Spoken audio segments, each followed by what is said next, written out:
Olá, você que acompanha o site Notícias Agrícolas. Estamos de volta aqui com os nossos acompanhamentos de mercado.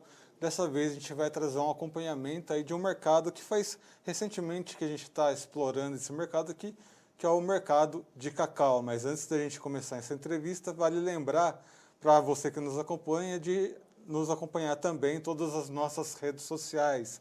Estamos presentes no Facebook, no Instagram, no Twitter, no LinkedIn e aqui também no YouTube, no nosso canal oficial do Notícias Agrícolas, aqui dentro da plataforma do YouTube. Então, vale lembrar, você que está acompanhando essa entrevista no YouTube, vale lembrar para pedir para você se inscrever no nosso canal para receber as notificações, deixar o seu sininho ativado e deixar o joia para que cada vez mais pessoas recebam esses conteúdos. Muito bem, para falar sobre o mercado de cacau com a gente, está aqui comigo o Caio Eduardo Santos, ele que é consultor em gerenciamento de risco lá da StoneX. Caio, seja bem-vindo ao site Notícias Agrícolas. Boa tarde, obrigado pelo convite aí, sempre um prazer participar aqui com vocês. Bom, Caio, como a gente está explorando há pouco tempo aqui no site, acho que oficialmente a segunda entrevista de mercado de cacau aqui dentro desses 2 meses dentro do site, vamos entender um pouquinho como é que está o panorama de mercado do cacau nesse momento. A gente viu que no período pré-Páscoa a busca por cacau estava muito grande, né? A demanda estava muito grande. A gente viu alguns relatos de dificuldade de encontrar o produto, né, no mercado, muito disputado aí. Mas, enfim, passamos a Páscoa, como é que fica o mercado agora? Vamos lá, acho que para passar um pouco do panorama do mercado de chocolates, acho que global primeiro, né? Que isso acaba influenciando bastante aqui o contexto doméstico nosso. Internacionalmente, o cacau ele tem uma safra que ela é contabilizada aí de outubro de um ano até setembro do ano seguinte. Então, hoje a gente está na safra 2021, que começou em outubro do ano passado e vai até setembro desse ano aqui. E esse tem sido, né, um ciclo que, ao que tudo indica, ele vai terminar com superávit, tá? A gente projeta aí um superávit próximo de 142 mil toneladas de amêndoa para esse ano 2021, o que é bastante para o cacau, tá? Acima de 100 mil toneladas aí de déficit ou superávit já é um valor bastante representativo para o ano, tá? Dentro desse contexto, o que está influenciando para a gente ter um superávit, né? A gente tem dos dois lados aí, né, da balança, tanto do lado da oferta quanto do lado da demanda, a gente tem incentivos para ter esse superávit. Por quê? Do ponto de vista da oferta, a gente tem tido uma safra bastante boa aí, especialmente no oeste da África, tá? Que são onde estão os principais produtores de cacau aí do mundo hoje, em especial Gana e Costa do Marfim. Tá? O finalzinho do ano passado ainda tinha ali algum resquício de laninho. O laninho é bem positivo para a produção de cacau internacional e, e todo esse contexto climático contribuiu para que a gente tivesse uma safra, o que se chama de safra principal, nas duas regiões bastante boa. Tá? Hoje a gente está com leituras aí quase 10% acima da média, tá? Para ambos os países aí. Do lado da demanda, por conta de todas as restrições pandêmicas que acabam influenciando a demanda tanto por uma queda na renda como um todo, né? A gente sabe que o chocolate que é o principal uso do cacau é chocolate, né? A gente sabe que o consumo de chocolate ele está bastante associado à renda, né? Não é um produto dentro de uma cesta de consumo que é considerado essencial. Então, conforme baixa a renda, no geral, baixa o consumo também. Mas não só por esse vetor, também pelo vetor de restrição de mobilidade das pessoas, o consumo de chocolate foi afetado, né? A gente sabe que, especialmente chocolates mais refinados, eles são tidos como um presente mesmo, né? As pessoas usam para presentear os outros, de repente faz uma viagem internacional, acaba levando uma lembrança, e isso parece que não, mas tem uma influência bastante significativa na comercialização de chocolate a nível global, tá? Então, tanto do lado da oferta quanto do lado da demanda, a gente está com influências aí para corroborando com esse superávit. Agora, o fato de ter superávit de cacau não significa que a situação ela fica facilitada aí, né, para o mercado de chocolate. Por quê? Porque quem consome o cacau, na verdade, são as processadoras. As processadoras, elas compram a amêndoa, né? O cacau é um fruto que tem uma amêndoa. Essa amêndoa aí é ressecada, processada, e a partir do processamento dessa amêndoa são obtidos aí as matérias-primas, né, para o chocolate, que é o líquor, né, a massa aí, a manteiga em especial, e o produto final disso daí é o pó de cacau, que tem uma aplicação para a fabricação de produtos achocolatados, tá? É diferente de chocolate. Dentro do contexto atual, como eu disse, né, de queda na demanda por parte das esmagadoras, ou seja, queda no esmagamento de cacau, isso acaba provocando uma escassez de produtos no mercado. Então, justamente porque a demanda está fraca, né, a demanda na ponta lá do chocolate está fraca, a processadora ela reduz a sua atividade, ela reduz o processamento, e reduzindo o processamento, naturalmente sobra menos manteiga, líquor ou pó de cacau no mercado. Aqui no Brasil, a gente teve um impacto bastante altista, especialmente para o lado do pó, tá? É, por que especialmente para o lado do pó? Porque, como eu comentei, por ser um produto achocolatado, né, por ser usado na fabricação de produtos achocolatados, no geral são produtos de menor valor agregado do que o chocolate, né, um valor mais acessível do que o chocolate. Então, eles são menos elásticos aí, né, nesses cenários de variação da renda, né, o consumo desses produtos achocolatados acaba variando menos. E como estava se esmagando menos, né, se esmagando menos cacau, porque a demanda por chocolate estava baixa, né, a gente viu o preço do líquor cair, viu o preço da manteiga cair. Como o esmagamento estava abaixo, tudo bem que a demanda de manteiga e líquor baixou, mas a demanda por pó ela não baixou, né? Ela, inclusive, teve algum suporte, justamente por uma transição de consumo aí. Então, a gente viu um fortalecimento bastante expressivo aí do preço do pó desde junho do ano passado. Pós-Páscoa, naturalmente que para a esmagadora a vida fica um pouco mais difícil, né? As esmagadoras aqui no Brasil ou em qualquer outro lugar do mundo, né? Porque a boa parte da demanda, né, por manteiga e líquor em especial aí pré-Páscoa, ela acontece no primeiro trimestre, né? Já começa alguma coisa ali já em novembro, dezembro. Vamos lembrar que também durante o final do ano também aumenta, né, a fabricação de produtos de chocolate aí para o Natal em especial. Mas as compras da Páscoa, elas normalmente são bastante antecipadas, elas se concentram mais aí no primeiro trimestre. Então, normalmente, né, há uma procura maior por produtos, pelos matérias-primas aí do chocolate durante esse período. E pós-Páscoa, acaba, querendo ou não, todo mundo comprando um pouco menos, né? Agora a gente entra num momento mais interessante aqui no Brasil, que começa a safra que é tida como safra intermediária aqui no Brasil, tá? Mas no caso do Brasil é onde a gente produz mais cacau, tá? No resto do mundo, especialmente no oeste da África, a maior parte da produção ela sai entre novembro e março, abril. No Brasil, a maior parte da produção ela vem ali entre maio até setembro, até agosto, setembro. Então a gente está para entrar num período de safra aqui no Brasil aí, e a expectativa é que a gente tenha uma recuperação nos volumes, porque a gente teve nos últimos meses poucos volumes, tem saído pouco volume de amêndoa, porque a produção ela foi negativamente impactada aí pelo clima, especialmente na Bahia, tá? Mas tanto na Bahia quanto no Pará, o clima ele foi bastante seco nos últimos meses. E isso, assim, mais seco do que o normal, né? Mais seco do que o que é saudável ali para as árvores, acaba impactando negativamente a produção. A gente teve alguns meses bons, né? Se não me falha a memória, fevereiro foi um mês bom de precipitação, março voltou a ficar um pouco mais seco, mas a expectativa é que a gente tenha volumes maiores de amêndoa entrando no mercado, tá? Conversando aqui com alguns produtores, né, ao longo do tempo, eles estão muito animados com essa safra, né? Você já deu essa ressaltada aí na sua fala, mas eles estão animados porque nesse momento o mercado tanto internacional quanto nacional eles estão em âmbitos positivos aí para os preços. Ou seja, os produtores já estão prevendo aí uma safra boa e com rentabilidade. Essa previsão ela tende a se confirmar, Caio?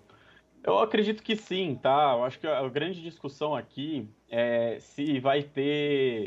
se vai ter cacau, né? Porque não adianta o preço estar bom e se não tiver produto, né? Eu acho que as grandes preocupações hoje elas estão mais em termos da produtividade do que em termos da rentabilidade do que vai ser produzido, tá? Porque de fato o preço ela é cotado em dólar, né? Então daí a gente já tem uma influência positiva, porque a nossa moeda segue sendo bastante desvalorizada, né? Por mais que os preços no mercado internacional eles estejam relativamente baixos, tá? Eles têm se enfraquecido, a possibilidade é que eles se enfraqueçam ainda um pouco mais. Mas apesar disso, a gente está com um diferencial, né? Um prêmio, um ágio aí sobre o cacau brasileiro bastante expressivo, tá? Beirando os US$ 500 aí por tonelada. Por que desse ágio? Justamente porque a gente tem tido problemas aí na produção, né? Na verdade, a gente tem produzido pouco, a produtividade ela não tá vindo boa. Então, o ágio, né, que é pago aqui pelas esmagadoras pelo cacau brasileiro, ele cresceu aí nos últimos meses, tá? A nível internacional, como eu falei, a expectativa do preço do cacau é recuar ainda um pouco mais esse ano. Pelo menos a nossa visão, tá, é de que os preços recuem aí pelo menos quase uns US$ 100 por tonelada. Acho que tem possibilidade de recuar ainda frente às mínimas que bateu recentemente. Justamente por todo o contexto de superávit que a gente tem previsto para esse ano e por conta ainda, acho que, de uma morosidade na recuperação da demanda, né? O cenário já esteve mais benevolente aí, por exemplo, em fevereiro, quando se tinha expectativa de que a vacinação em massa fosse acontecer num ritmo um pouco mais acelerado. Acontece que os problemas que foram aparecendo no meio do caminho, como por exemplo em relação à vacina AstraZeneca, né, eles aconteceram no mesmo momento em que novas cepas foram descobertas em alguns países, inclusive no próprio Brasil, né? Então, eu acho que em fevereiro a gente tinha um cenário um pouco mais benevolente aí, em termos de superação de toda da pandemia e, consequentemente, isso daí representaria, né, um potencial elevação, recuperação do consumo de cacau. Hoje o cenário, eu acho que a morosidade ainda gera um pouco de dúvida em quando que o mundo vai superar isso e naturalmente isso acaba impactando também as expectativas aí em torno de demanda e preço para a amêndoa de cacau. Aí trazendo essas informações sobre oferta e demanda, né, conversando aqui com as pessoas relacionadas ao cacau, uma das primeiras informações que eles me deram é que a produção nacional ela não supre a demanda interna, né? A gente consome mais cacau, consome mais produtos derivados de cacau do que a gente consegue produzir. Mas a gente vê que pouco a pouco esse cenário vai se revertendo, aí o próprio mapa já trazendo expectativas de aumento de área, né, de produção de cacau aqui para o Brasil, alguns experimentos ao longo aí, aqui em São Paulo mesmo, já tem alguns experimentos aí com área de cacau que talvez acabem suprindo essa demanda. Por outro lado, a gente vê nessas influências externas, como você disse, o dólar e tudo mais, porque a gente acaba importando o produto. Como é que está esse fiel da balança aí nesse momento, né? Internamente, né? No mercado interno?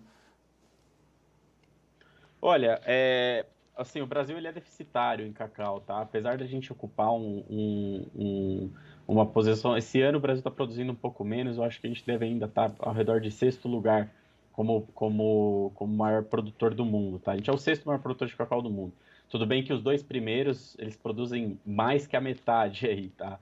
Mas a gente ainda assim, a gente produz bastante cacau. O ponto que a gente consome, né, um país a nível continental, a gente consome muito subprodutos aí do cacau. O mercado de chocolate brasileiro ele é bastante forte. Então, de fato, a gente é deficitário em cacau, né? Apesar da gente produzir no ano normal, tá? Desconsiderando esse ano aqui, no ano normal, perto de 200 mil toneladas de amêndoa, esse ano deve estar mais próximo de uns 170, 175.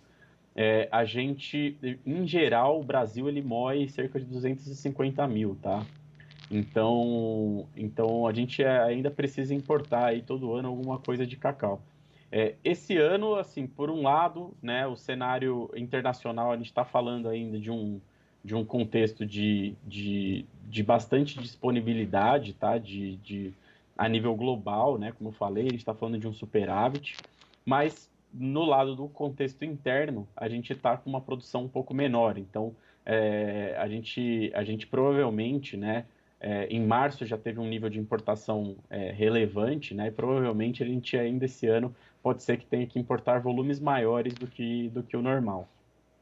E aí, exatamente sobre isso, que é a minha última pergunta que eu tenho para você, Caio, que o que a gente vê em geral nas commodities, né, essa inflação global, a própria FAO alertando, né, outras instituições globais alertando de uma inflação global.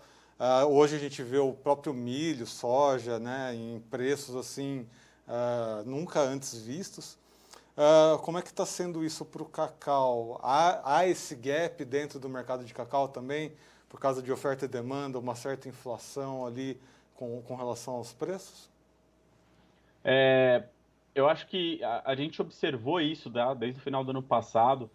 Como você bem disse, esse tem sido um movimento generalizado, impulsionado em especial pela fortíssima desvalorização que o dólar sofreu aí desde o ano passado. Claro, não contra o real, né? O real tem seus próprios motivadores ali, especial do âmbito doméstico, que inclusive a nossa moeda se desvalorizou em relação ao dólar.